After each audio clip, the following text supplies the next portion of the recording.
in the evening. The candidates have drawn names. We've agreed that I can refer to them by their first names. We have Bobby, Bo, and Mark. And we have selected the order of all of the events that are going to go on tonight. We will start with a 5-minute introduction. Candidates, if you'd like to take your places down there. Each candidate will begin with 5 minutes to introduce themselves. Then we'll have a series of 3 questions. The question will go to one candidate for 3 minutes. The other candidates will have 2 minutes to respond to those questions. After that first series of 3 questions that were selected by me, we'll have a 10-minute break, and during that break, I will select the next 3 questions out of the questions that have been put in the bag in the back. Does anybody have any questions before we proceed? All right, thank you. Let's be respectful. I am a punctual person, and if we go by my schedule, we should be out here by 7:50. So according to the way we started, Mark, you have the first 5 minutes to introduce yourself. Give me just a moment to get my timer going.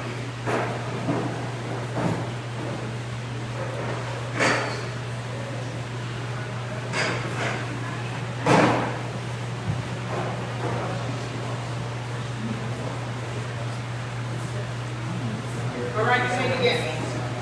Yes, my name is Mark Reed. I want to thank the Coarsegold Chamber of Commerce for putting this candidates forum on. It's my honor to be here to present myself to you and the ideas that I have. I've been a resident of the Oakhurst area for the last 13 years. My wife and I have lived up on Longview off 426. This year as a child, I still have one of the 1969 mountaineering medallions that my father gave me. All of my family lives up here. I have 11 grandchildren. I have 10 granddaughters and 1 grandson. My kids all live up here as well. And in my tenure away from the great county of Madera that was in Los Angeles, I acquired 48 years of business management experience, 37 years of business ownership. I am an unabashed conservative. I'm the only lifelong conservative on the ballot. But having 48 years of business experience and 37 years of business ownership, you'll learn to be very pragmatic in your decisions. You'll listen to both sides of the aisle. You'll listen to all the concepts and the ideas that are coming towards you. Because if you make a decision just based on one theory or one ideology, it doesn't fit. It's like putting a round peg in a square hole. It won't work. So I've learned to do that very successfully in my life. There's 3 things that I really find very important within the Eastern Madera County area. Number 1 is our outrageous fire insurance. Outrageous fire insurance policy. When I first started talking about it, they said that the county BOS does not have control over it, and I said, no, you're wrong. You don't have control over writing the actual policy, but you do have control over the risk management and the risk concepts that the insurance companies look at. An out-of-state risk assessment company does the risk assessment for the state of California. They look at 3 primary aspects. They look at topography. Teresa, you know we can't do anything about that, right? They look at the fire department. So if you're within 5 miles of the fire station, you have a lower rating. If you're outside of the 5-mile radius, you have a higher rating. We have 13 fire stations within the Madera County contracted by CAL FIRE. 6 of them are unmanned, which means they call firefighters to actually have to be called up, get there to the station, round up, and get to the fire. It extends the response time. They might get there in time to put the ashes on. The next one is the fuel load reductions. It's fuel loads. They will look at that from satellite pictures, and they come out and look at it. But they're doing it by zip codes. They're not coming out and looking at the actual houses. The Firewise program is there to give you 10% off of a $15,000 policy that's $1,500, but still $13,500 is an outrageous amount for a firehouse. So I intend on addressing that within my first 100 days in office. The next one is our housing issues. I've been talking about the Airbnb issue, not on a moratorium and saying this has been put out there, I want only 1,000 of them. I'm looking at the 1,500 Airbnbs and vacation rentals that are out there. They have created a major problem in the bedroom community and the retirement community. 1 minute, 30 seconds, there we go. So I intend on addressing addressing that in a very, very equitable way as well. Next one is the housing aspect, and I do have some serious housing programs that are put into effect. And hopefully, one or two of the questions that come up to presented to us, I'll be able to address them a little bit further. But my business experience is what qualifies me. I've been the national rep for American Indians for 15 years, dealing with government issues, being flown around the country to speak on diversity issues. I set up programs in Canada, throughout the United States, and in Mexico as well. So I'm very, very well, would you say, seasoned individual for this position. Thank you. All right, thank you, Mark.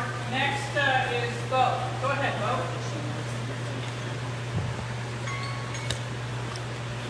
Thank you for having me. Appreciate the opportunity to address. I appreciate the opportunity to address Chamber of Commerce. Many of you know me. I'm, I guess I would say, a lifelong resident of Coarsegold, Raymond, and Oakhurst. Been here 40 years. My children all graduated from Yosemite High School.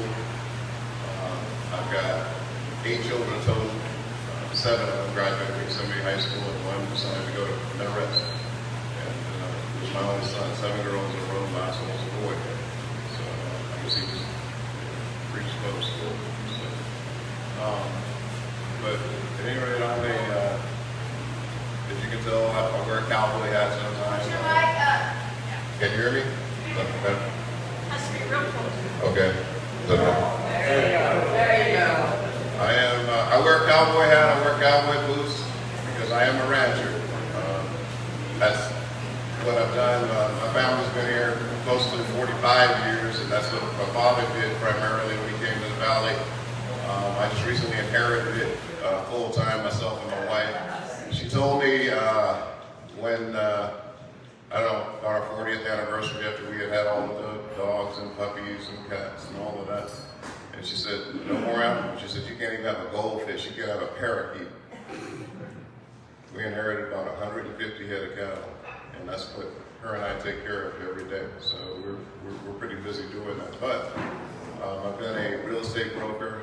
I was one of the youngest real estate brokers. Well, I was an agent primarily, but I got my license when I was 18 years of age. I was one of the youngest agents in the state of California. It was back in 1979 or 80, and recently got my broker's license. So that's what I did primarily. I'm also a licensed general contractor. And between my father and myself, we built a lot of buildings. And it's just kind of remarkable. Okay, it's kind of remarkable. He recently passed, and it's one of those things where it's almost like sleepwalking. We were building, and he was growing, and acquiring this and acquiring that, and I was right alongside of him. And it was amazing to me, what he had accomplished. But it's all, pretty much a lot of it was here in the county of Madera, and we, like I said, I raised my family. I made a conscious choice. I started back my wife and I got married in 1978, San Jose, California, and I headed off to Oregon State. I stayed there a couple of years, decided Oregon wasn't for me. It was a beautiful country. I came back and I came to San Jose. San Jose began to grow in a way that I wasn't comfortable with, and we were quite naturally priced out of the housing market early on. So we left and we gave me Coarsegold. We bought a piece of property in Assembly Lakes Park, and we started building our house. I thought it was a great place, and after 40 years, I know that it was the right place for me because we're still here. Can't see that. But Minute 30 left. But I'm here before you guys. I am running for supervisor, and I would appreciate the opportunity to serve you as the next supervisor in 2022. So, Thank you. thank you. Bobby? So I've been told that you really have to kind of eat the mic if you want to be heard, so I'm going to do my best to get it up here and make sure everybody hears. But Sally, thank you for being here. Thank you for moderating. Joe, thank you for hosting us here at the community center, and thank you, Bonnie, Diane, Liz, Coarsegold for putting this all together. It's organizations like the Community Center, organizations like the Chamber, Coarsegold Stampede, that really make communities like Coarsegold great. And so I've had a great time working with a number of organizations like these over the last decade. And as supervisor, I'm excited to continue working with them, ensuring that they have the tools and support they need to deliver their mission, because that's how we make this the best community to live, work, and play. So for those of you that don't know me, my name is Bobby McCauley. I was born and raised here in the mountain communities of Madera County, graduated from Yosemite Unified High School, worked my way through college where I received degrees in managerial economics as well as business administration. After college, I got a great job working as a regional manager for a small restaurant chain. But about a decade ago, I decided to move home, get involved with my family's insurance brokerage. And it was really there that I kind of discovered what it was that I wanted to do with my life. I wanted to be a public servant. I wanted to get involved with my community. I wanted to help folks that needed assistance and make sure that our community remained a great place to live, work, and play. So there as an insurance broker, I had the opportunity to get involved with a number of organizations, including our local area Boys and Girls Club. I say area because happy to say that this summer we'll be expanding programming throughout the mountain communities of Madera County, which is an awesome thing. Organization's been around for about 20 years, but just recently have we been able to spread our wings and get out into the outlying communities. Also involved in the Oakhurst Community Center, the MD22A Sewer Advisory Group, the Eastern Madera County Foundation, and our local area Rotary Club. As I said earlier, these are the organizations that make our mountain community great, and so I'm excited to continue supporting them. Shortly thereafter, though, I decided to elevate what I was doing, really get involved in the community, and I felt there was no better place to do so than working at the county. So I got a job working as District 5 Chief of Staff for residents here in the area. So I've been working there for about 3 years, had the opportunity to get to know how the county works, but more importantly, what doesn't work. Where we need to be focusing our efforts and ensuring that the county does a better job providing services to residents in the area. And so where I think about where we need to focus our efforts, for me it's public safety. And when I think about public safety, I'm really talking about fire. Last November, I had the opportunity to meet with the supervisor that oversaw the town of Greenville. And for those of you that don't know, Greenville was lost in the Dixie Fire. The town was completely wiped out. And very easily, Coarsegold could have been that community last year in the River Fire. North Fork could have been that community the year before in the Creek Fire. Could have been my parents' home back in 2015 when the Junction Fire rolled over Hodges Hill. So fire is a very real concern. And as your supervisor, it will be my top priority because I see addressing risks of catastrophic wildfire as being the most important issue for our community. Because when we address this issue, we're able to create more good paying jobs. We're able to protect our housing market. We're able to take a stab at addressing the insurance crisis. And so that's my #1 priority. And so I want to leave you all with this. I've been campaigning for about 500 days now. I started February of 2021 because I wanted people to know that what my intentions were. I wanted to be transparent with what I was doing. And so at that time, I had a conversation with my mentor, my best friend, Billy. My dad, and what he told me was just make sure that you're genuine, that people know you care. And so tonight, I hope that you all see that in our conversations throughout this debate and in conclusion. So thank you all. I appreciate you all being here. Looking forward to some more conversations. I'll be here after the debate ends. So if anybody wants to chat, ask me some hard questions, I'll be here looking forward to it.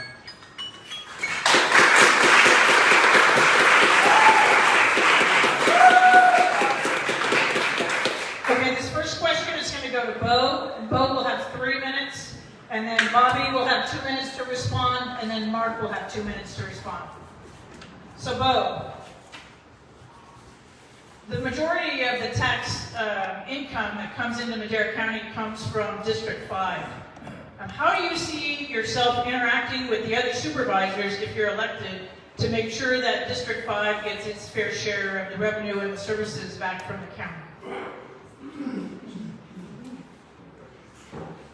I think one of the main things that I kind of picked this up when I decided I was going to run was, you know, you have to forge alliances with people, and sometimes it's they're people you don't necessarily agree with, but it's necessary to shoulder up with them to get a specific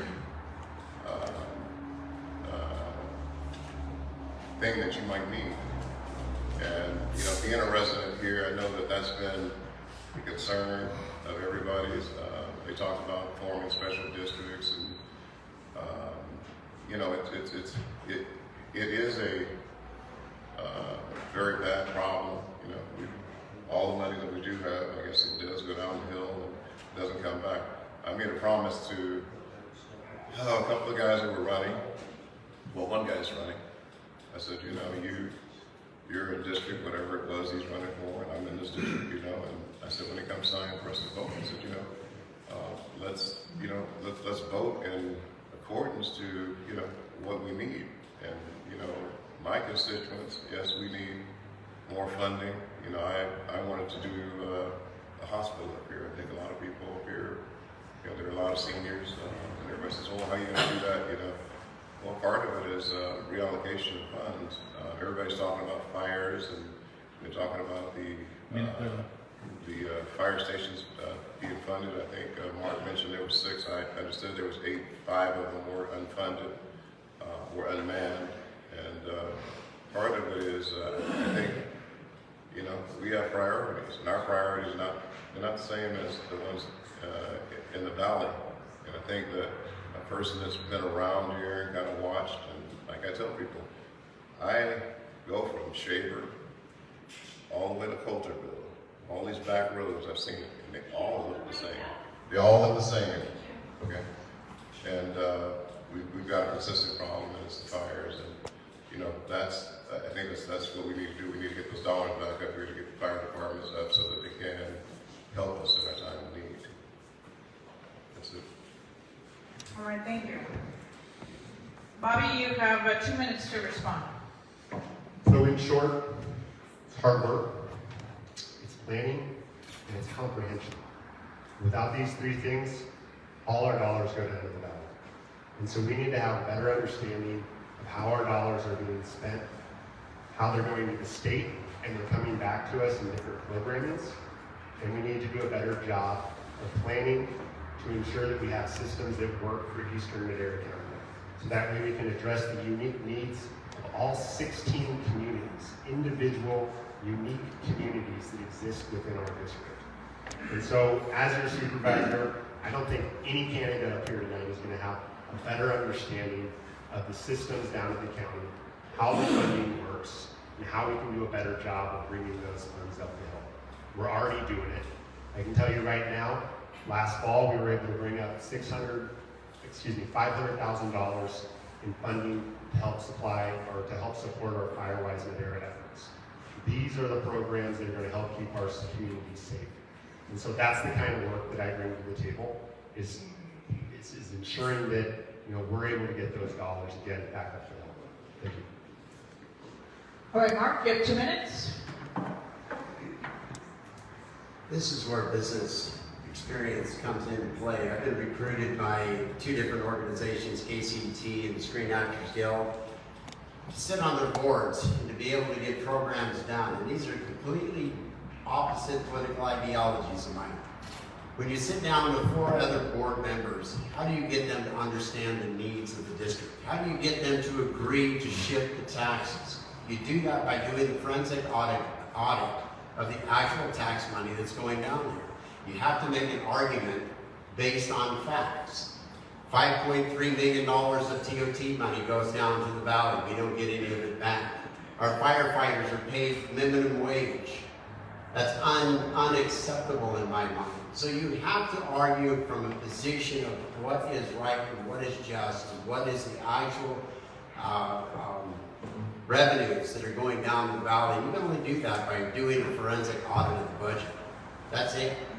I mean, that's coming from a businessman's perspective. It sounds dry, it sounds, how would you say, very heady, but that's the reality of it. You get those numbers, you understand how much is going down there, how much is coming back up here, and you start making your argument based on what this district needs. You talk about the fire, you talk about fuel load reduction, you talk about firefighters being paid a good wage to work up here, you talk about getting more trucks, you talk about water distribution, you talk about all of the issues that our tax money should be funding up here. But until you understand how much is going down there, you don't have a platform to stand on. And in the last 16 years, and primarily the last 3 years, our tax money has not returned to Eastern Madera County.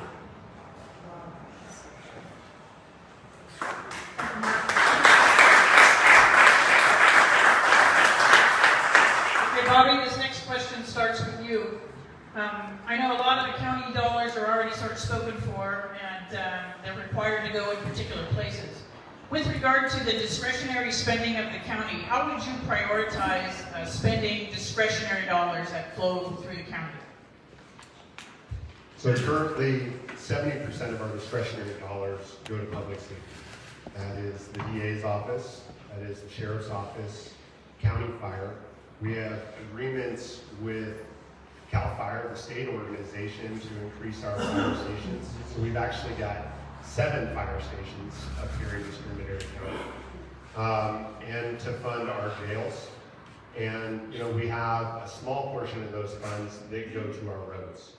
And so when I look at how we want to spend those discretionary dollars, I'm going to go back to how I started this whole conversation, which is we need to do a better job addressing issues of public safety. And so we take those discretionary dollars and we leverage them with state funding, as I referenced with our fire stations. We leverage them with federal dollars in order to improve our roads. And so I'm not sure that we really need to switch up the use of our discretionary dollars. What we need to do is do a better job of leveraging those dollars so that way we can make best use of every single tax dollar that is given to the county. All right, thank you. Mark, you have 2 minutes to respond. Discretionary fund is based on the amount of tax revenue that's coming in. You want to increase the discretionary funding because the county's main priorities is fire and safety, which Bobby explained quite well. But the issue is we do not have a real business development program within Eastern Madera County. So we're stuck with a small amount of money. If we did the job that we should be doing, advocating for businesses to come into Eastern Madera County, we would raise the tax revenue up. We'd have more money for the DA's office. We'd have more money for the sheriff's department. We'd be able to pay our fire department and our firefighters more money. But if we keep looking at the one kitty and not figuring out how to build that kitty up, then we're failing as a county supervisor. So looking at the small amount, it's just like operating our own homes. I have a budget. I know how much I need to spend for my 11 grandkids, my 3 adult kids, my wife, myself, and my toys. If I want more toys, what do? I go out and get another job. I make more money. We need more money in this district. It's plain and simple. How do you do that? You have to have a strong business development program in place, and we don't have one now. Thank you. Well, you have 2 minutes to respond. I don't have a lot more to add to what both the gentlemen decided.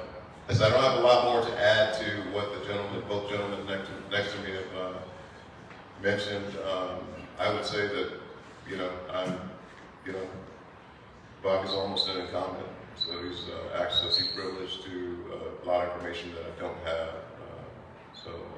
It's something one thing I am keenly aware of, there is a problem. Okay? And to answer the question, all that I can see is that whatever discretionary dollars we have, we are not spending enough on the fire department. And if I have anything to say or do about it, I'm just going to focus on that primarily. If there's any changes, I mean, you know, it's gone. It's gone in a particular direction, and I'm not going to say unaddressed because that would be very unfair because there has been substantial progress. But we do need more funding for our fire departments, and that would be the beginning and the end of it for me in my first 100 days. Thank you. Thank you, Bo. This last question before the break goes to you, Mark. And we've all already hit on it. I'm glad to know we're all on the same page. With regard to fire safety and insurance rates, what concrete steps can you take to help solve those issues and make sure that insurance is available to all the residents of this district? The insurance companies aren't going to come into Eastern Madera County until we actually get a hold of the 3 risk factors that the insurance companies look at. Like I said, topography we can't deal with. It's stuck, we're in the mountains. But fuel loads we can deal with. Tom McClintock has endorsed me for this campaign.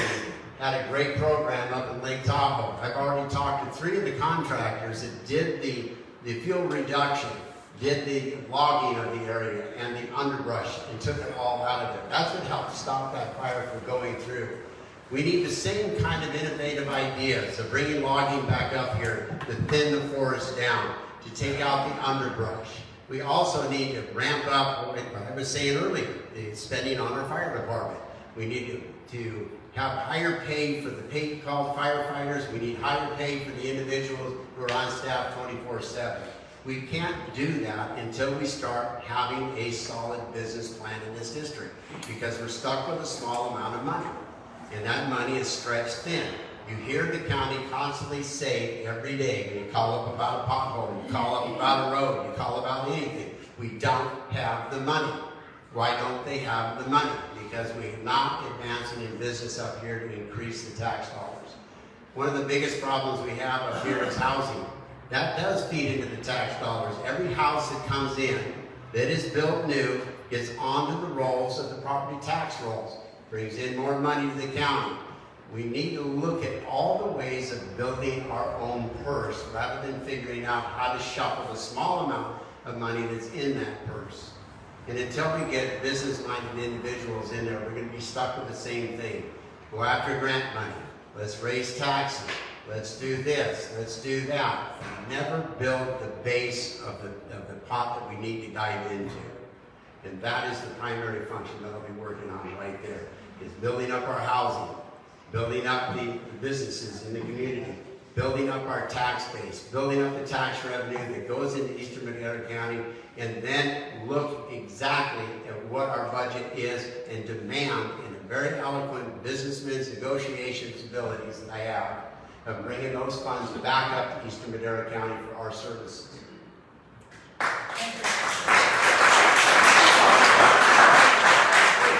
Bo, you have 2 minutes to respond.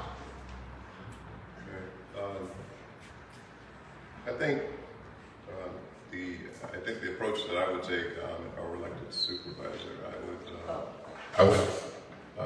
the first thing that I'd like to do is I'd probably go to the state of California and I would make an appointment, go and sit down with the insurance commissioner. And I know, we're only Madera, that's way over here, but it starts with the dialogue. We have a unique problem in this county. And it seems to me that, you've got insurance companies. My father was a broker for about, I think, 30 years. I wasn't involved in the insurance end of the business, but I feel like a blank page. I'm open to all new ideas. And I actually sitting down, they wrote in the mortgage industry when they wanted to write more loans and make, houses more accessible, to younger people. They came up, it wasn't the greatest thing, but they came up with what was called the hybridized loans. And everybody thought it was a pretty crazy idea. I got a crazier one. How about if you go and go purchase a house and you put down $100,000 on that house, how about you get an insurance policy that covers that 30 seconds, Bill. that covers that $100,000, and you let the bank, because they're the big guys in the lending industry, you let the bank secure their own interest in those properties. The other thing, I know it sounds kind of crazy, but you know, it would be something like that, because whatever's out now is not working now.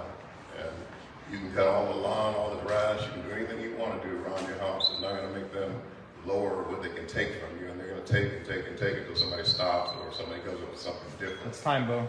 Okay, thank you. Thank you, Bo. Bobby, you have 2 minutes. So I'm glad this question came up. You know, with my background in insurance, I feel I have a pretty good understanding of what's going on there. And my platform on this topic has actually earned me the support of the Madera County Deputy Sheriff's Association, CAL FIRE Local 281, and most recently the Madera Association of Realtors. They trust me to lead us forward in this endeavor. And a couple things I just want to mention is that, you know, a keen businessman needs to have a very good understanding of the business environment. And so just a couple points of interest might be that, you know, the feds actually outlawed the harvesting of old growth trees. So unfortunately, Congressman McClintock's recipe there, I'm not sure that that's going to work so well moving forward. Beyond that, the insurance commissioner has actually passed regulations that change the old business model, the risk modeling for insurance companies. So they're no longer using zip codes to determine rates. They're actually providing homeowners with what's called a risk score, which basically evaluates homes and communities on an individual basis, providing more equitable and fair rates for consumers. And so what they're looking at is defensible spaces, fire-resistant siding and roofing. These are the exact things that we're working on in our FireWise communities. And so the number of insurers that are recognizing the success of this program have doubled over the last month. That's the number of insurers that are offering discounts. 30 seconds, Bobby.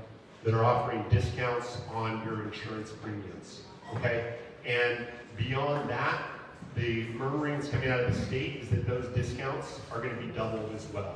And so I'm confident that this FireWise program, the direction we're moving, is the right direction to go. But that doesn't mean we stop there. We need to continue taking bites out of this issue, because that's how you need to eat an elephant, right? Okay, thank you.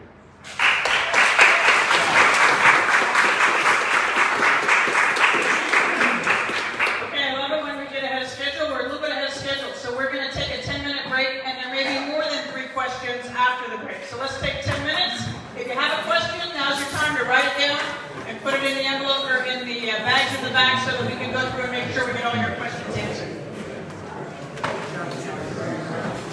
All right, ahead of schedule.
I'll be right over here.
get to as many of your questions as possible.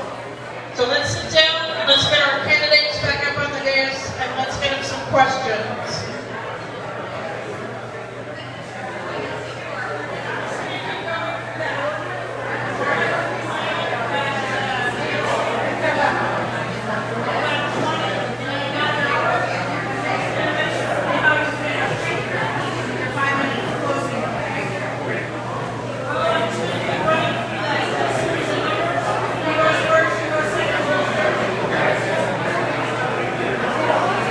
Mark, can we get you back up on the dais?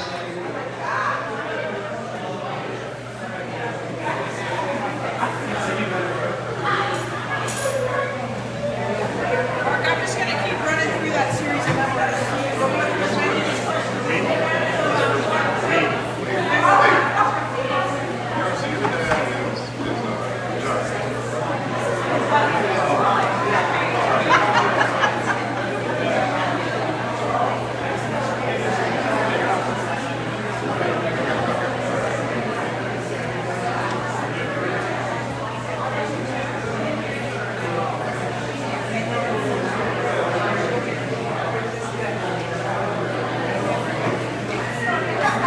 Okay, as soon as it quiets down, we'll ask our first question.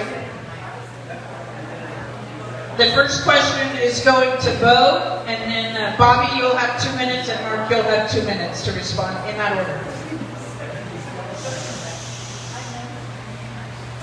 Okay, here's our question. Bo, how do you plan on addressing the safety on Highway 41? Since Tesoro Viejo has gone in, there have been at least 5 killed on Highway 41.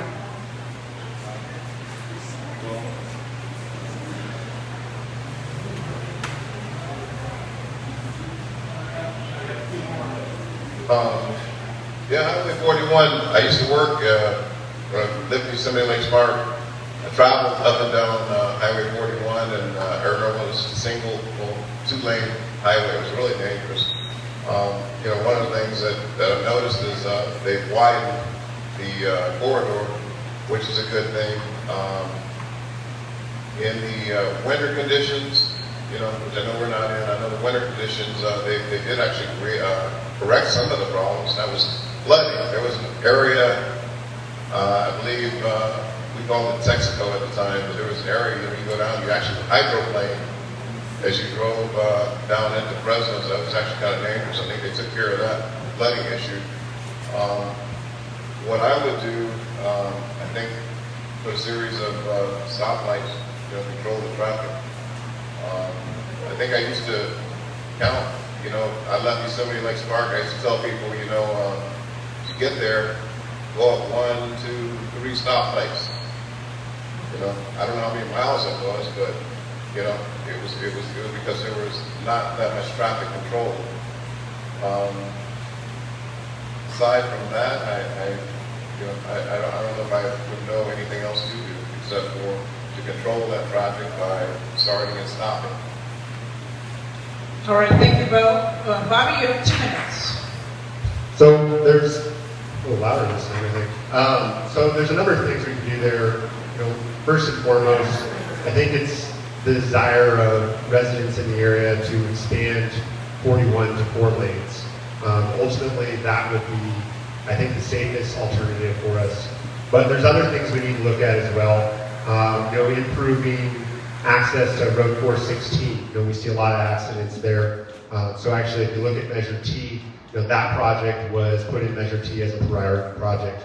Outside of that, you know, improving other arterial routes like Road 400, Raymond Road, making those more accessible to residents, making those a throughway so we don't have so much traffic flow on 41 is a great alternative.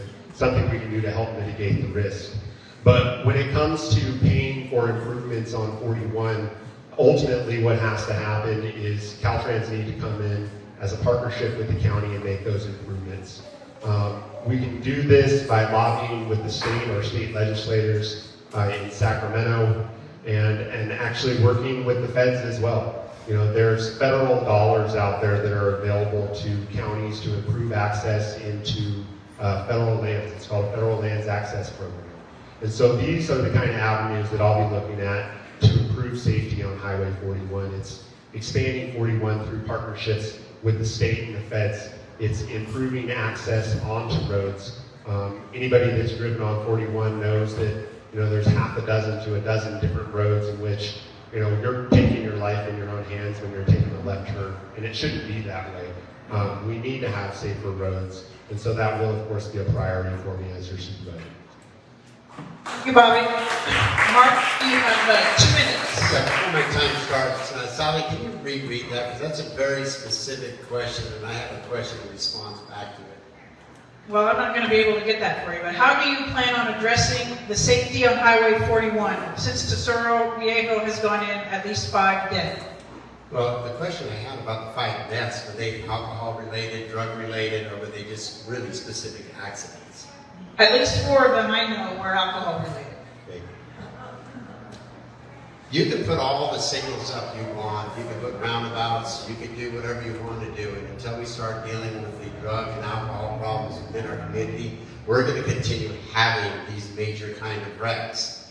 Sally, you know this. Unless we get the DA's office some real teeth, bite into individuals, and have programs into place for people who are caught in the first times of drinking and driving, we will have these accidents. Now, specifically to Tesoro Viejo, that development should have, they should have paid for the widening of 41. They should have paid for overpasses coming in and out of it. They should have paid for the additional traffic that was being put on the Highway 41 and how to ingress and egress. It wasn't done. That was a failure on the planning department and the board of supervisors as a whole. But you're never going to stop an accident from happening. I was putting a sign up at 41, I gotta stop whistling, 41 and 145 at the park and ride. And right as I was putting the sign up, I heard a big screech. It was a motorcycle slamming its brakes on and T-boned a truck turning into the park and ride. You're gonna have accidents. But how to address them is not major government control. It's addressing the issues that are creating the accidents. And as Sally said, 4 of the 5 deaths were alcohol related.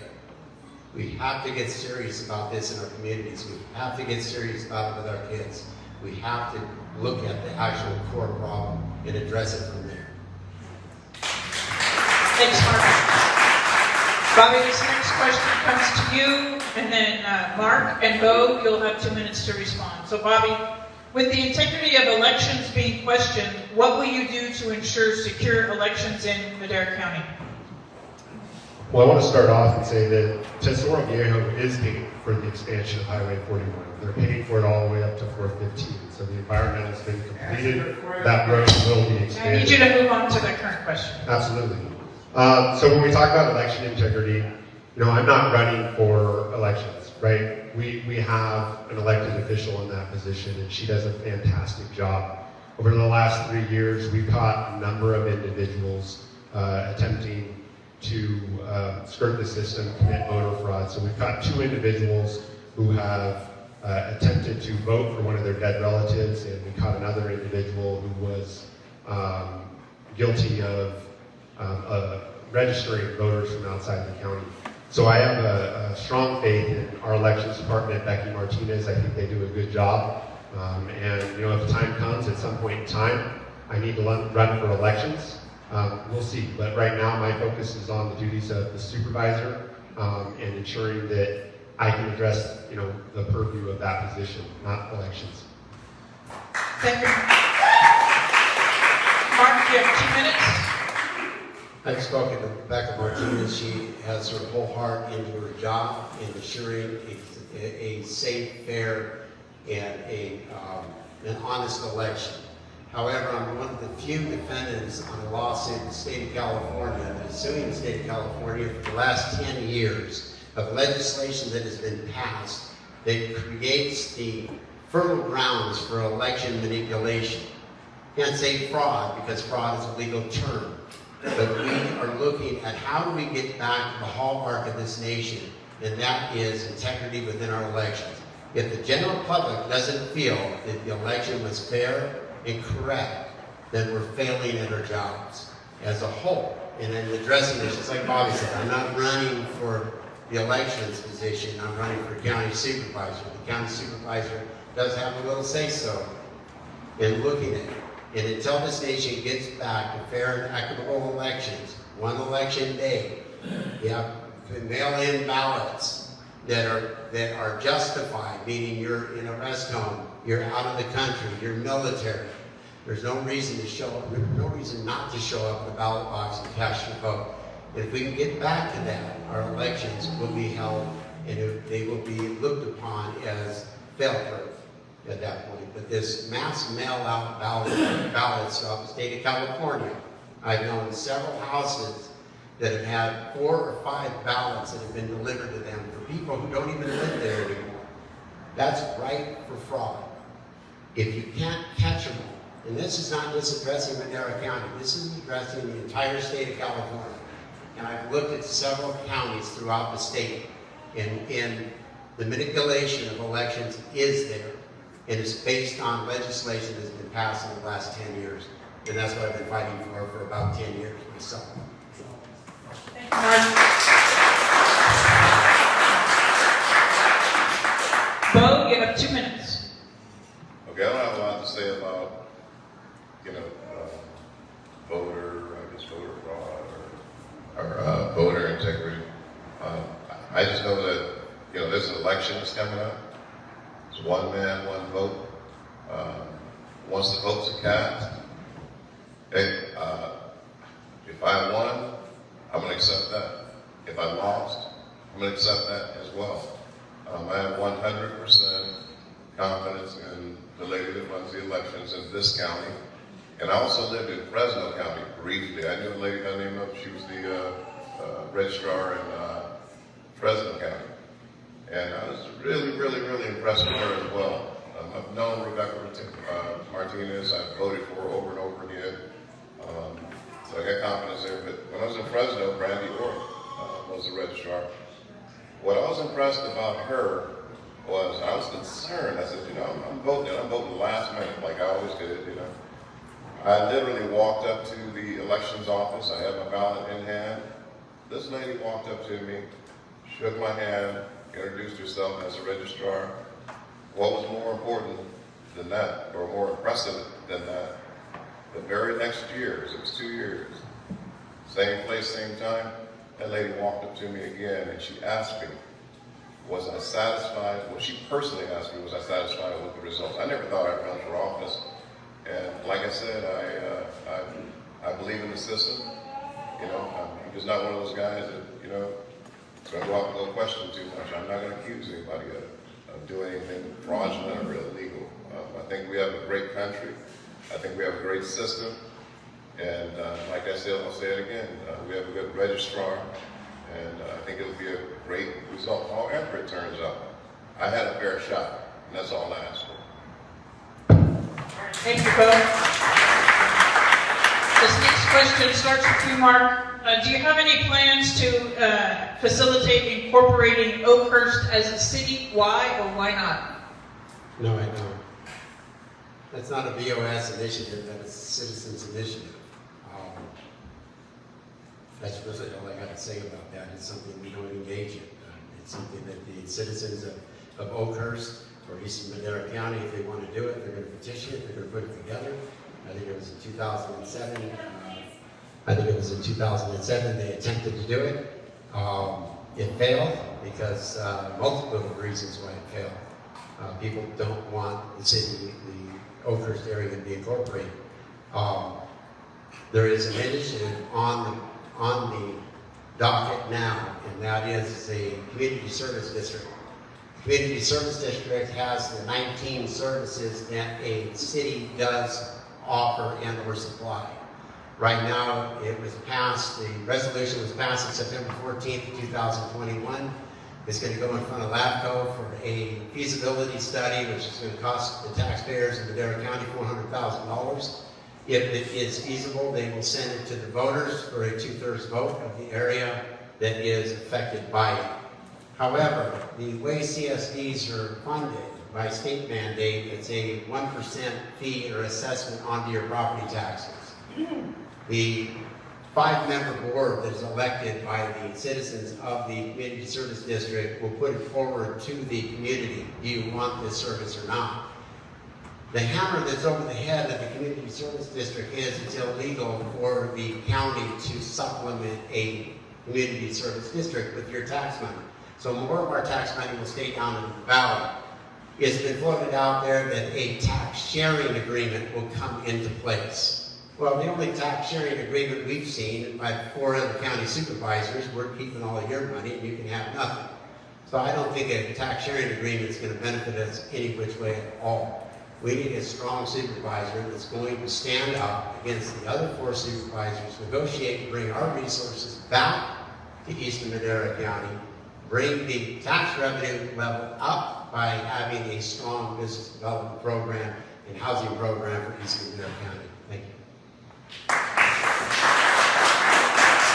Thank you, Mark. Bo, you have 2 minutes. Okay, I don't have too much to add to that or contrary to that. I don't, I live in Yosemite Lakes Park, and that's just up the road from here.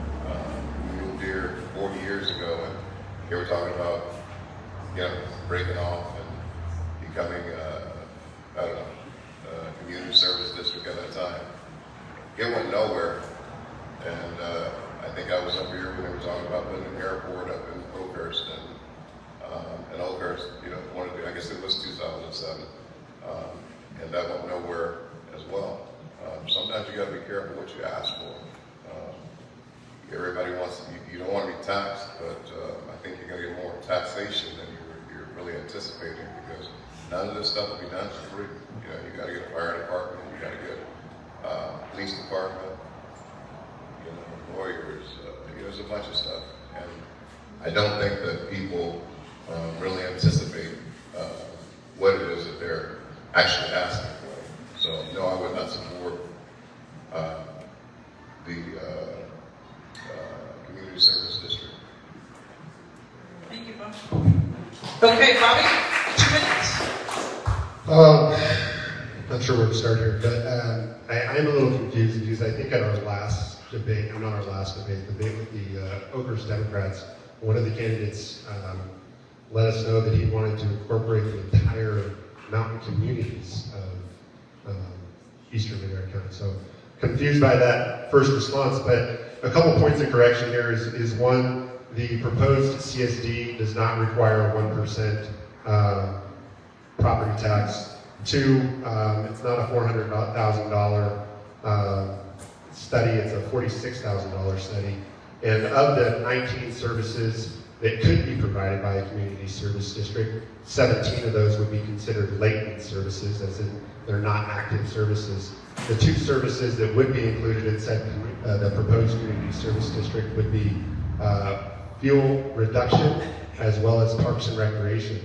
Now these are 2 services in Eastern Madera County that are lacking.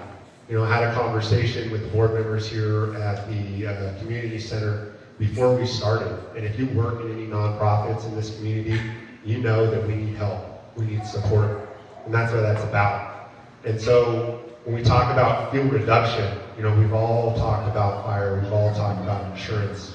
And I think the number one thing that we can do here in Eastern Madera County to address fire, to address the insurance rates, is do a better job of managing our public and private lands. And so personally, I will not support incorporation. I know my dad was instrumental in bringing that initiative forward, but I think when we talk about the need for additional services, those services are widespread throughout the mountain area. And so we need to work together just like we do when fire comes. We need to come together as a community and support each other. And if we can do that through a 2% TOT tax, I think it's something worth looking at. Sally. All right, thank you. Sally. Point of privilege, since he mentioned comments that I made in another. You can address those in your closing, in my club. but we're done. Okay, next question. And this question goes to you, Bo. There's a unmanned fire station in Yosemite Lakes Park. It does not have sleeping quarters in it. Will there be anything done to support this, man this anytime soon? I'd say that that fire station, I'm familiar with, I watched it grow. It does an amazing job. I think there's like 2,500 lots in there. I don't know what the population is. But it's definitely going to have to be addressed. And I think a combination of the homeowners association, some of their funding, along with some of the tax dollars, could possibly be allocated to that particular fire station so that it is manned. There probably have to be housing units built on it. I think they have an acre of land, and it's right next to, there's a vacant lot, I believe, right next to it. So there's definitely room to expand, and yes, that would be something that I would address along with the other unmanned stations. Thank you, Bo. Bobby, you have 2 minutes. So we've talked a little bit about business development, bringing more taxes in so we can fund facility improvements and improved services in the area. And I'll let you know, the county does have an economic development incentive package. It was passed in 2019. It was put forth to help spur business development in the area. But when we look at facility improvements, they have to be done in partnership. We're seeing it right now out in North Fork with improvements being made at the North Fork Fire Station. And when we talk about improving specifically the fire station in YLP, I'd like to see a partnership between the county, the community of YLP, and the federal government. So we have a great program. It's called SAFER. It's a SAFER program. It's the same way we expanded and built a facility over in Oakhurst, the fire station over there. And so we've done it once. We'll do it again, and we'll do it again in Bass Lake. And when time comes for the community to work on funding full-time firefighters, those facilities will be available for use. Thanks, Bobby. Mark, you have 2 minutes. If you listen to the response, he said that the 2% added TOT tax is going to pay for it. The TOT tax has to, by state law, go to the general fund. The general fund then is a tax sharing agreement. It's not going to come back up here unless you start getting serious about funding fire stations. Like he says, he brings up the one in North Fork, the Chichansi Indian tribe brought in money to build it. They can't even get permits because the building department is so backed up. They can't get the permits to build it. It's still going to be an unmanned fire station. They're going to have Sierra ambulance service. It's going to have the sheriff's substation there, but still no firefighters there. You can't get the firefighters if you're going to pay them $15 an hour and pay the assistants to the supervisors $45 an hour. It just doesn't work. So you can talk all the sharing agreements and everything else, and until you start looking at it with a real business plan of how to generate more business. Since 2019, we've lost businesses. So I don't know what the business plan is that my opponent is talking about, but if it's a business plan that works, why are we losing businesses in eastern Madera County? We're not increasing businesses. We're losing businesses. So we can talk real or we can talk fantasy. What has been the performance in the last 6 years? No manned fire stations. No paid called firefighters lining up at the door to get $15 an hour. We don't have manned stations up here. The 6 stations that are unmanned, 5 of them are in eastern Madera County. We need somebody with a business plan that will pull it off and not just talk about it. We've had enough talk for 16 years. And the stations have closed in that administration. They haven't opened. They've been closed during this administration. This is what my opponent Okay, is talking time. about. Thanks, Mark. Thank you, Mark. The next question goes to Bobby. So, Bobby, young people feel like they're being priced out of the housing market, either buying or renting. What can and will you do to fix this? Well, to start off, I'm not sure if there's anybody from the North Fork Rancheria, the Mono Indians here, but I hope they weren't watching. When it comes to housing, we need to think creatively about bringing housing in. And so, when we develop partnerships with the state, we can bring in state funding, so that way we can build more housing, workforce housing that's available for residents in the area. So I have a project that's going to bring 120 units to the Oakhurst area. It goes before the Planning Commission in June. Excited to see that happen. But it doesn't stop there. We need to work with our private developers as well. So happy to say that over the last 3 weeks, I've developed some relationships that will culminate in additional workforce housing. You know, I'm a big fan of the private industry, right? When there's a niche that needs to be filled, private enterprise comes in and they fill that niche. And so developers are understanding that there's a void in communities like Eastern Madera County, and that void is workforce housing. So these folks want to come in, they want to invest in our community, and as your supervisor, I would work with these folks to ensure that they don't have a tough time with the planning department, that they can get through, they can get their building permits, that fees are reasonable, so that way the cost of these the buildings, is fair and reasonable for folks that need that housing. So thank you. Thank you, Bobby. Mark, you have 2 minutes to respond. They have been priced out of buying homes. They have been priced out of renting homes. That's just a simple fact, because we've had a no development attitude in Eastern Madera County for quite some time. The building department has failed in getting permits through. Talk to any contractor in Eastern Madera County, and they'll tell you the same thing. You talk to anybody who has sold their house in another area and they bring the equity up here and they want to build a house. It takes them over a year to get a building permit. I'm not going to wait that long if I was one of those individuals and I got the equity. That's just building homes. Now, you talk about affordable homes. I say challenge any of these two to put a number on that. What's an affordable home? Based on a good wage earner, a single wage earner home, it's about $250,000. 2 wage earners can make it without a problem. You partner up with a contractor, you create a program. First of all, you create the program of putting properties in that can be slot split quick in appropriate areas. Then you can get a contractor to build kit houses. You have another local contractor who will put the kit house together on the property. This is a very standard planned house, a rectangular home with 3 bedrooms, kitchen, bathroom, living room, 2-car attached garage. No granite countertops, no terracotta floors, just a simple starter home. You can bring in HUD money, you can put qualifications on it, meaning they can't rent or sell the house for 5 years.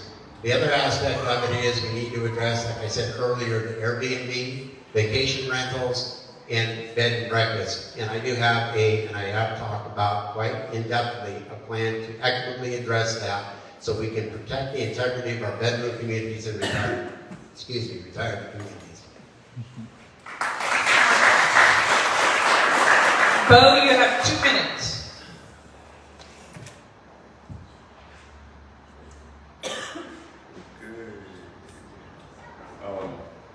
Like I stated earlier, I am a licensed general contractor, and it's been probably about 8 to 9 years since I've done a project. And other things have, the cost of materials have gone up, and the cost of construction's up, and and quite naturally, yes, the building department fees are up.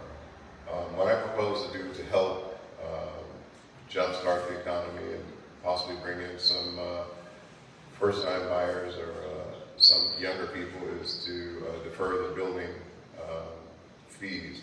When I say defer, I'm not saying giving them away or not collecting them. I'm just saying that I know that the last project I did, $28,000 is what I paid for permits and fees before I even came up out of the ground. It's a lot of money, and it does put a damper on your, I don't care what it is you're building, it causes you pause. Do you want to do that the next time? So what I propose is that those fees actually get deferred until the project is actually built, sold, or refinanced. Okay, and that's one thing. The other thing is the private developer that they talk about. I may be one of them, and my thing, I'm hands-on. I intend to bring money. It's inheritance money. I intend to bring it into the area that I live in, and I intend to build some low-income housing with my own money. Put your money where your mouth is. And when I do it, it'll be all cash projects, and I can set the rental fee at anything I decide I want to set it at. That would be my personal investment to a problem. My wife and I were young when we came here. We were 24 years old. We came here because we came from Santa Clara Valley, Silicon Valley. Okay, that's time, Bill. Thank you. Next question goes to Mark. Mark, what is your understanding of the role of Madera County Animal Services in eastern Madera County? And can you identify an area that needs to be addressed and how you would address it?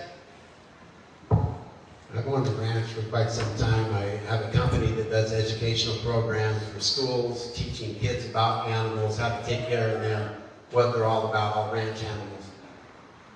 Animal control is very simple. It's a reactive agency. If they get a call or a complaint of a stray animal, they get a call or a complaint of an animal that's kind of mean and vicious next door, they come out and they address it. They're not just wandering around looking to address a problem.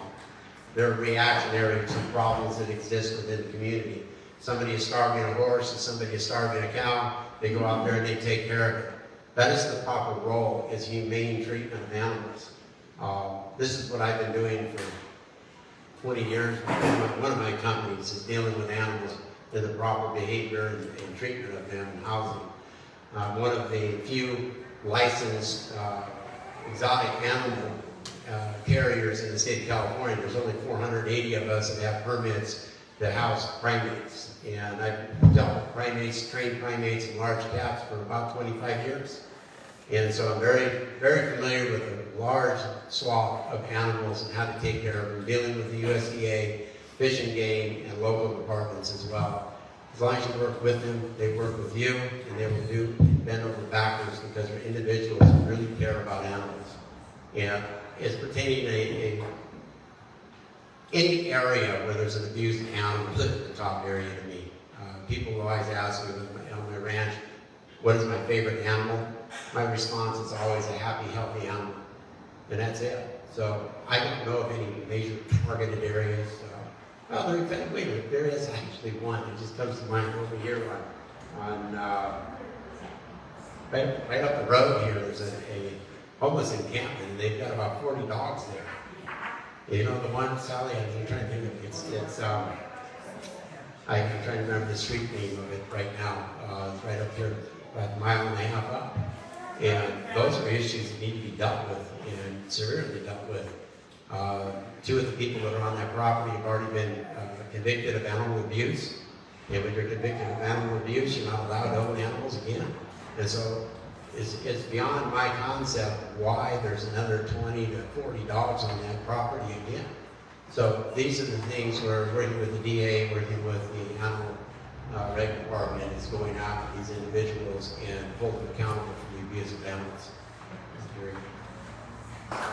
Mark, Bo, you have about 2 minutes to respond.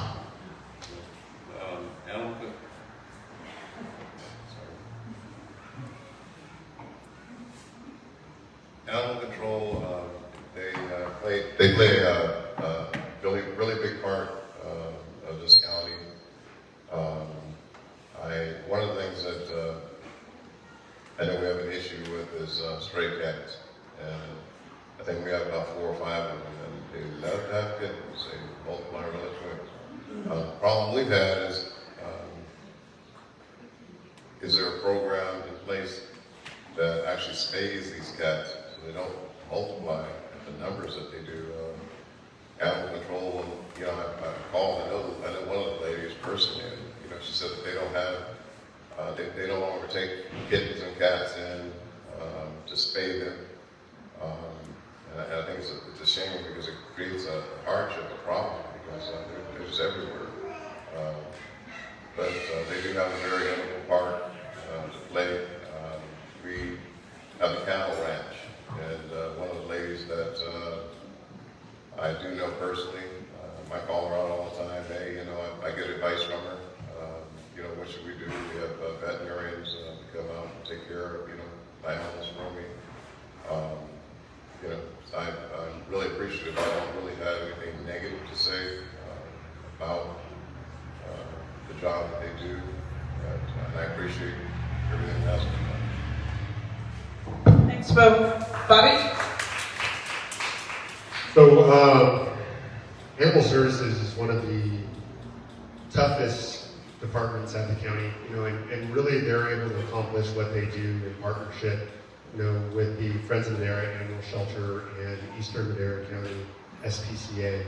And so I would go back to, how we started this conversation, which was, the county works better when we work in partnership with the community.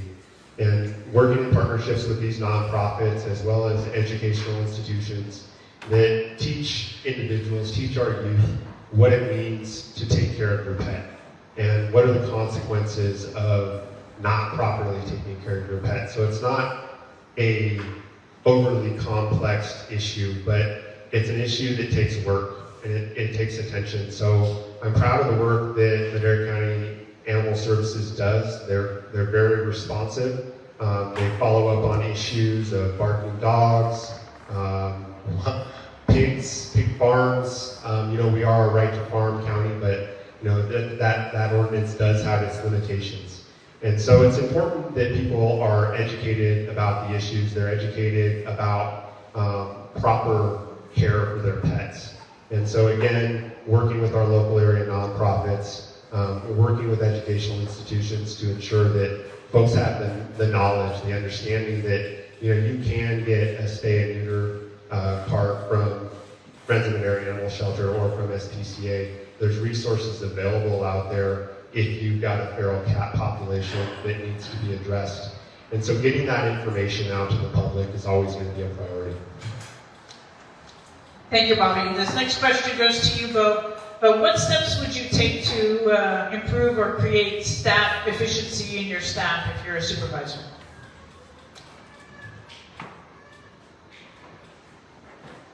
Well, the first thing is, realizing what you don't know and going out and identifying people that do know and finding experts in particular fields that I might need shoring up in. I've got my eye on several people that I think would be instrumental in helping me get going and guide the county to the next 4 years. It's one of those things where I think we ran a pretty good nonpartisan race. I'd be willing to reach across and form coalitions and form partnerships with people from that may not necessarily agree with whatever it is that I agree with, that I subscribe to, but I'm open to it. Okay, thanks, Bo. Bobby, that goes next to you. So a good friend of mine says that there are no bad employees. There's only bad supervisors. Because it's the job of the supervisor to get rid of the bad employees. So good leadership starts at the top. And we have to understand that we're only as good as the people that work underneath us. And so while I'm not an expert in human resources, I am just 3 classes short of getting my master's degree in human resources. So I do have some understanding of good practices that help stimulate a positive working environment. And really what we're talking about there is ensuring that we have competitive wages, not just with surrounding counties, but with industry wages, ensuring that we get the best staff and we're able to retain that staff. Because the most expensive part of employees is training new employees. And so we have to stop the turnover at Madera County. We have to ensure that people come here and we can attract good talent. Beyond that, it's about fair evaluations, having a clear understanding with employees of their expectations, their path to success, ensuring that they have avenues for growth. So that way when you start as a technician in public health, you have that opportunity, that understanding of what it's going to take to get to the next level, or perhaps transfer into another department where you can improve your skills and prolong your career working at the county. Because again, we're only as good as the people that work underneath us. Thank you. Thanks, Bobby. Mark? Now, the question was, is what I would do with my staff? County supervisor doesn't have any staff. County supervisor is an elected official. Jay Barney in the HR department of the County of Madera is the one who controls the hiring and firing of employees. It's up to the county supervisor to create an atmosphere of growth within the county to be able to afford, as Bobby has eloquently pointed out, be able to pay them a good wage. We don't have enough money in the coffers to pay our firefighters a good wage. We don't have enough money in our coffers to pay staff good wages. So they'll come here, get trained, go to another county. They can grow. I had a company, I had 34 employees and 7 trucks that went out. That was one company. The second company I had 15 employees and 3 trucks going out. I know what it is to employ somebody. I know what it is to create the incentives. I've done it. I've been there. But the county supervisor does not have staff. Even the assistant to the county supervisor is an employee of the county. So it's up to Jay Barney, it's up to the HR department to hold our county employees accountable for job performance. What are they doing? And that is a unified effort within the county administrative offices headed up by Jay Barney. As a county supervisor, I would build the county's coffers to be able to hire the appropriate staff, to be able to pay the appropriate staff, and have the benefits that any employee looks for going to a company, going to a county. This is why my family, a lot of them are firefighters and Leos in several counties, because the benefits are good, the pay is good. If we're losing employees in the county of Madera, it's because we are not treating them well. Then that's it. All right, thank you. This next question, Bob, goes to you. If the Madera County Office of Education voted to teach critical race theory in Madera County schools, would you oppose or support that? Thanks for that question, John. Appreciate it. It's really not something that I would ever see coming up at the county. But frankly, if we need to teach critical race theory at the county level to address issues of discrimination, there's a lot more going on there. There's a lot bigger problems going on at the county than that. And so if that item came before me as a supervisor, I would ask our Human Resources Department, what the heck is going on? Because we got to think harder. It's not about critical race theory. We're here to do a job. And if we're discriminating against folks here at the county, those people got to go. There's no place for that. All right, thank you, Mark. Critical race theory is not a class. Critical race theory is a thought and ideology that has infiltrated every subject matter in our schools, and it has absolutely no place in our schools. You've asked the question. You asked the question how I feel about it. That's exactly how I feel about it, along with, what do you call that? Gender identity, sex education. I've laughed and I've joked about sex education. My great-grandparents didn't have sex education, and you know what? They figured it out. The proof of it is I'm here. They have no business teaching certain subjects in our schools. Period. We need to make our feelings known. We need to make them clear, succinct. It's not about discrimination. I'm a card-carrying American Indian. I've been called a carpetbagger. Calling an American Indian a carpetbagger? Give me a break. I was here before everybody else showed up. So, look at what the attitude that critical race theory creates. It is racism. It creates racism. It is racism. We are one race. It's called the human race. Period. There's no ifs, ands, or buts about that.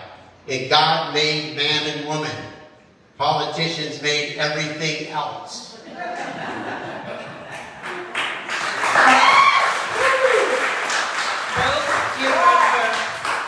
Well, you have 2 minutes. Don't have a lot to say.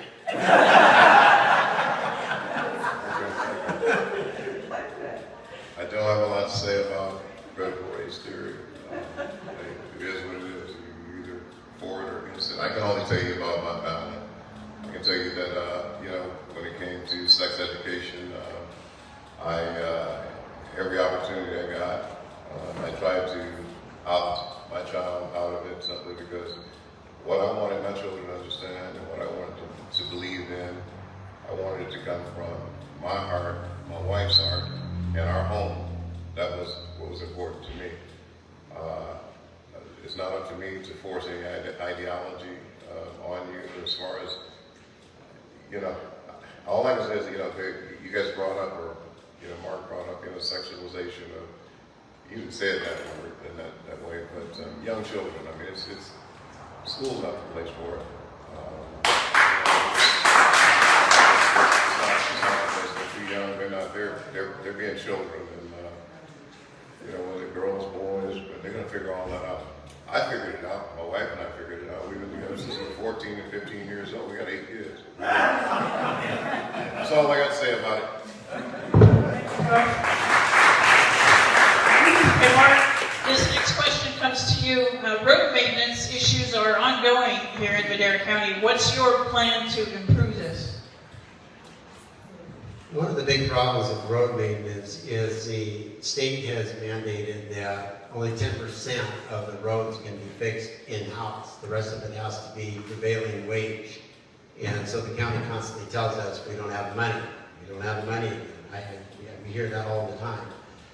We have a lot of maintenance districts with roads as well. We need to address those. But primarily, it's having an advocate and connections, where I have 6 Congress people that are supporting me. Tom McClintock has fully endorsed me for this job.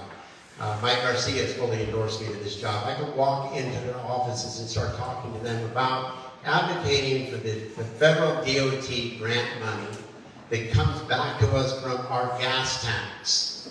I brought this up in past candidate forums.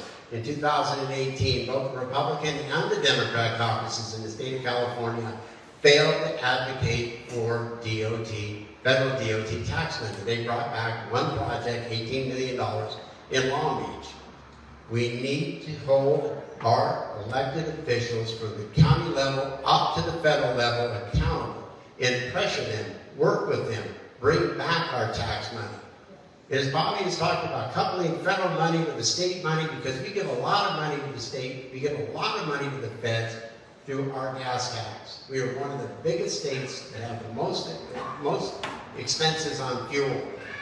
So why haven't we had the leadership within this county to go after that money and bring it back? Why haven't we put the programs together? It's because they don't have these relationships. This is what you get when you have a business person that has relationships at 48 years. And I have that. That's what I'm bringing to the table. These are the things that I'm going to address, not just on a happy dream, but real cutthroat business attitude of walking in and saying, Tom, here's the projects that Matt Double has put onto the block. Let's bring it in. We don't need to keep taxing us like Measure T. We can tax. Until we get the tax we've already put into the kitty back to this district, we're going to have road problems and road maintenance problems. Thank you. Thanks, Mark. Bo, you have 2 minutes. Real short and simple. I'm not a proponent of the Williamson's Act. We are a large owners. Our family. It's one of the things that I kind of struggle with, kind of ride the fence on. I'm pro-development. Part of the problems, people complain about the roads, they complain about not having enough money. Part of that is you won't let the parts of this county develop, and that means subdividing some parcels of land or building upon the parcels that are already subdivided, and nobody's doing anything with it. We got to create a tax base. You can go for miles and miles and miles. I'm a cattle rancher. I said it. All you're going to see is barbed wire and empty fields, and maybe we need to maybe address that. That's it. Thank you. Bobby? So I think it's important to understand that when we maintain our roads, the cost to maintain them goes down, right? And so when we have roads that are all chewed up, and the only answer is we can either fill the potholes or we go in and we strip a road, that's an expensive endeavor. But when we maintain them at a certain threshold, the cost of maintenance is reduced because you just have to do an overlay, a surface overlay. So improving the quality of our roads one by one is the priority. It's maintenance, maintenance, maintenance. And so when I look at what the county's done over the last decade, there's a lot of things I would do differently. One, right now we're doing a bridge replacement project out on Road 200, which is great. We're straightening the crooked bridge. I'm excited for that, but I'm disappointed that that project is being funded 100% by Measure T. That's not what those dollars were for. They're there to be leveraged, so that way we can do more projects. Those dollars should have gone towards maintenance, because when we maintain our roads, the cost of maintenance goes down. It's quite simple. So that's what I'll do, maintenance, maintenance, maintenance. Thanks, Bobby. Okay, Bo, this next question comes to you. It came to us as a question about yards. I'm going to spread it out and say yards, the bus. Oh, yards. So yeah, I'm going to ask you, what can you do to improve public transportation in District 5? Stop. In District 5, as a matter of fact, I live in Raymond, and one of my platform promises was that if I was elected, I wanted to actually link up Raymond, Awani, go on through Oakhurst, and back down past Chauncey, and come on back, and either go across Yosemite Lakes Drive, and come on back and do a loop. I think it's doable, and I think we have the resources to do it. I think it's just somebody sitting down and scheduling it and making it happen. I did get some blowback from people in Raymond stating that maybe they didn't want to link up, with someone, and I think it's going to be detrimental to that area and some of the other areas because from Raymond, there are a lot of young people that could get jobs up here. There are jobs up here, in Oakhurst. They could get there. There's a couple new hotels. That would be transportation, through and around. I know that when I worked for Home Depot, and my wife and I, it was 8 children, and we had 1 car. And so her job was to get everybody to school and get me off to, I hate to say it, I used to go to the edge of Yosemite Lakes Park, and I used to have to hitchhike down because we didn't have transportation. I used to have to hitchhike down 41, or I'd get a ride. I'd go to Valley Children's, and what did I do? I bought a bus, and the bus took me over to Clovis, where I ran the lumber department. This went on for about 3 years. Never missed a day of work. Was always on time. Didn't get fired. But I think it would definitely be an improvement to just make sure that we had a complete route. And I'd say if it couldn't be every 15 minutes, the frequency could be every half hour. But it definitely is something that we need, and I would support it. Thank you. Thank you, Bob. Thanks, Bo. Bobby. So the best thing we can do to improve public transportation in the area is kind of a weird answer here, but it's to improve our cell towers. If you live here in the area, you know that you lose cell service driving from Oakhurst to Bass Lake, but you can't drive to Raymond with adequate cell service. So when we improve our cell service, we can actually bring in private industry like, Lyft or Uber, right? And so I would like to see the county work in partnership with organizations like Lyft and Uber to subsidize what we're already doing. We have the Madera County regional transportation system. We have the senior bus that travels around. These are all money losers. They're not designed to make money. They're designed to provide a service. And we need to ensure that that service is provided efficiently, effectively, and minimize the cost of those services. And we can do that through partnerships with private industry. Thanks, Bobby. Mark? As a father of 3 and a grandfather of 11, let me tell you, I understand public transportation real well. I'm in.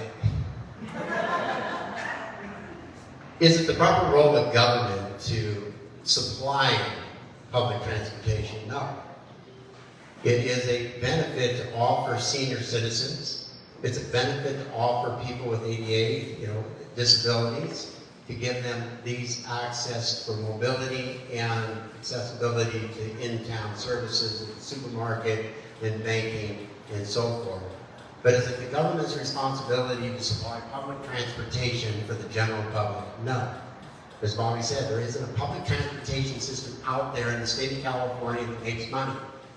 They are money suckers of the coffers. Does the county of Madera have the money to do that? No, they don't have the money to pay our firefighters. They don't have the money to fix our roads. They don't have money for anything. So, can we improve public transportation? Yes, we can improve it by having a real business plan up here that's going to pay more than $15 an hour to help with the issues that our federal government has created by creating gas up to $6, $7 a gallon. You can't afford a car. Paying for the gas, paying for the insurance, paying for the maintenance, and working a $15 an hour job. So we need real business development up here so people can buy a car, an economical car, and be able to go back and forth to work. But the services supplied by the county for disabilities, for senior citizens, to me, that's not a money loss. That is a services provided by the generosity of the taxpayer for individuals who can't do it. And that's something that I would push for more of because we're lacking it, seriously lacking it. My wife and my daughter do in-home care service for seniors. They drive them around because they can't get driven. That's not part of their job, but they do it. Thank you, Mark. We've come to that time in the evening when the candidates are going to be able to make their closing statements. So each candidate will have 5 minutes, and this is an opportunity to address anything they feel was unaddressed and give you their parting words before you all head off to the ballot box. As it happens, we've been just kind of rolling around in a circle. You may have been able to figure out my system, or maybe not. But the first person who's going to give us their 5-minute summation is going to be Bobby. Thanks again, Sally. So it's funny how life works, right? We plan and we plan and we plan and we plan, and then our plans go out the window. We get a curveball. And so, about 10 years ago, I got a curveball from my mom, actually. She called me, and she said, we need you. We need you to move home, and we need your help at the family business. So I quit my job, packed up, and I moved home, because that's what you do. And so even then, I couldn't have imagined standing here before all of you, asking you for your support for my candidacy for District 5 Supervisor. It's a humbling thing. But here I am. And I'm not here because I want to collect a paycheck. I'm not here because I want to advance my political career. I'm here because if you go outside and you look at that hillside, you're going to see a disaster waiting to happen. I'm here because the people I grew up with, my friends, the people that helped raise me, can no longer afford to live here. I'm here because the state of California keeps passing more and more regulations that is making it virtually impossible to live in rural California. That's why I'm here. And so, I want to emphasize that no one else here today has more experience working in this community, navigating the bureaucracy of our county, of the state, of the federal government than I do. Fire insurance, public safety, wildfire, affordable housing. I will turn the dial on these issues, I promise you that. But it goes beyond that for me. Because residents aren't just getting a supervisor. You need more than a supervisor. You need a community advocate. Someone that's willing to work themselves to the bone. Someone that loves this community and is willing to go above and beyond what's happening, right? Because it's not about politics. It's about community. And so when I think about community, when I think about politics, I think about the 2016 election. Voters are tired of politicians. They're tired of lip service. They're tired of promises that can't be kept. They demand representatives that are there for their interest. They don't care what we know. They want to know that we care. Care about what's going on in their lives. Care about their well-being and their interests. And that's why I'm here, is because I want to bring trust back to local government. But how do you trust someone you don't know? How do you trust someone you just met? For me, it's about results. It's about a track record of success. I haven't been here for the past decade. I've been a leader in this community for the past decade, working to ensure that the needs of residents in the area are met. I've been working my tail off to make sure that our youth, our seniors, those in need have someone to turn to. And so when you're filling out your ballot on June 7th, I hope that you'll trust in community. I hope you'll trust in results. I hope you'll trust in me. And so thank you all very much. I appreciate you all being here. I'll be here after the event. If anybody wants to ask me some questions or have some good conversations, I invite you to do so. Thanks again. Thanks, Bobby. Mark, you're next. You got 5 minutes. As my esteemed opponent said, out there's that disaster waiting to happen. Who's been running this county, Eastern Madera County, for the last 16 years? Who created it? I have a track record in federal and state and county politics as a national rep for American Indians, as a business owner dealing with them back and forth for longer than my opponent has been alive. Do I need to state that I have all of my experiences from this county? No, I don't need to state that. My opponent's education came from outside of this county. His education of the issues that are facing us in this county came from by his employer, the current supervisor. It's a disaster waiting to happen. No, it's a disaster in place. Our children are priced out of homes. My 11 grandkids, 10 of them are granddaughters. I don't want them moving from the area to buy a home. I want them to buy a home here. It's about experience. Yes, it's about care. It's about concern. It's about a heartfelt response to the community's needs. Not from a person who has created the problems, but from a person who understands the problems, has the bevy of individuals to bring in to solve the problems. Because together we will solve the problems.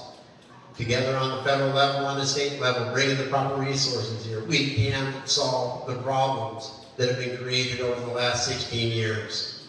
Problems that have been ignored. Problems we see each and every day. It's not about just caring. It's about action. It's about employment. It's about housing. It's about insurance. How do you understand these things if you've never owned a home? How do you understand these things truly if you've never run a business? How do you truly understand what your children go through if you don't have children? If you haven't made these hard decisions for your children? If you haven't sat up worrying about your children's future? If you haven't sat there and worried about your wife? With our roads of homelessness walking around that are dangerous, of the stabbings that take place. This has been going on and has been created over the last 16 years of a mentality of no accountability. And that goes from the county level all the way down to the street level. You may not know me. That's because most people know my wife. Because I'm busy working. I have homes in 4 counties. I have businesses in 3 counties. All of this is being brought down to a stop. I had a company that shared in Texas, buying and selling ex-military equipment. That's shut down already. I'm in the shutdown mode of retirement. My retirement is giving back to a community that has, in part, given me a lot of my success. It's giving me a place to live and retire and be buried in. This community is a growing community and it needs the expertise to guide that growth. So all of our children in this generation, the next generation, and the next generation have a county that they can call home. Our cattlemen, our ag, our dairy farmers can continue on with a lifestyle that they love so dearly that it's been passed down from generation to generation.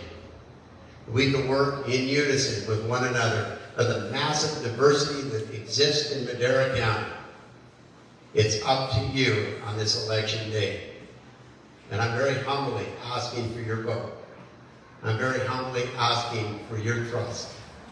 And I'm humbly asking for your guidance once elected into office.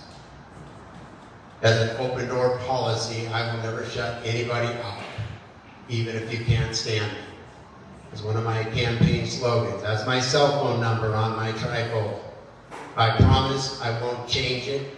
You can call me up anytime to ask a question, or if you want to just tell me off, because I will be here.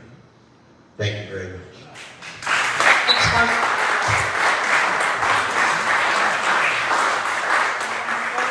Bo, you've got 5 minutes. Why don't you bring it home for us?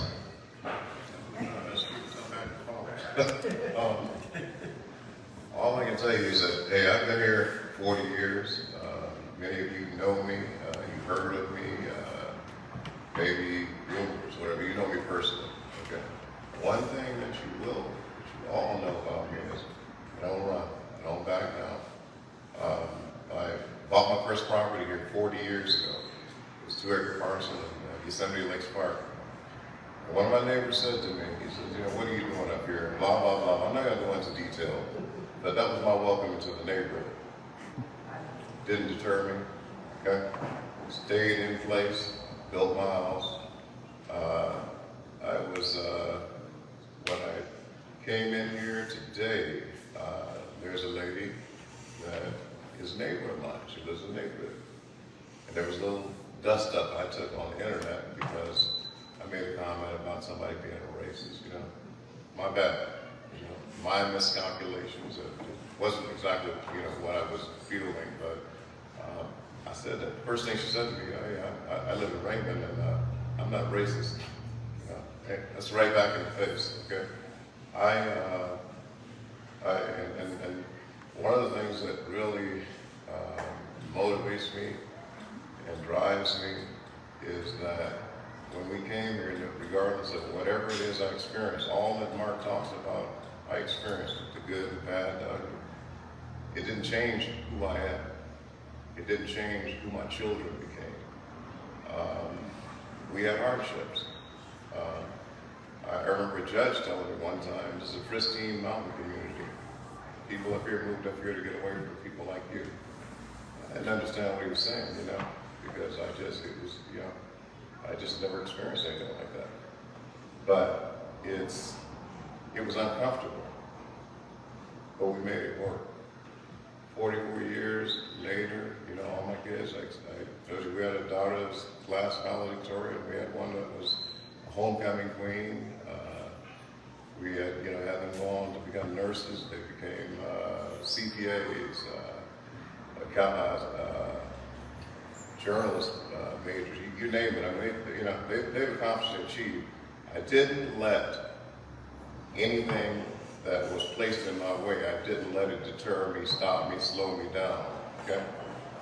And, you know, one of my campaign slogans is, you know, you need to be the difference that you speak of, you know? As you can see, I am different, okay? Always was, always will be. What I will do is I'll be a very strong advocate for this area. I'm a fighter. Like I said, I don't back down. When you talk about, oh, the money going out, so take somebody with a big mouth, you know, and just determined to reverse that trend. But I can say that I want to thank everybody for giving me the opportunity to meet me. Everybody asks you who is Bo Campbell. I don't have all the signs. I don't have the flashy websites. I'm not a career politician. As a matter of fact, when I said I wanted to run, to be honest with you, I would have done it for free. I didn't even know there was a salary involved in it. Okay? I'm committed. You know, I'm up for the task. I got broad shoulders. I can take it. I'm here. Thank you, everybody, and I appreciate the support that I do have. Thank you, Will. Maybe we can all take a minute. I want to thank all three of the candidates for keeping it civil, for staying on topic. And I hope everybody learned a little something, and I hope you'll feel better informed when you go to cast your ballot. Thank you. I think I said 7:50.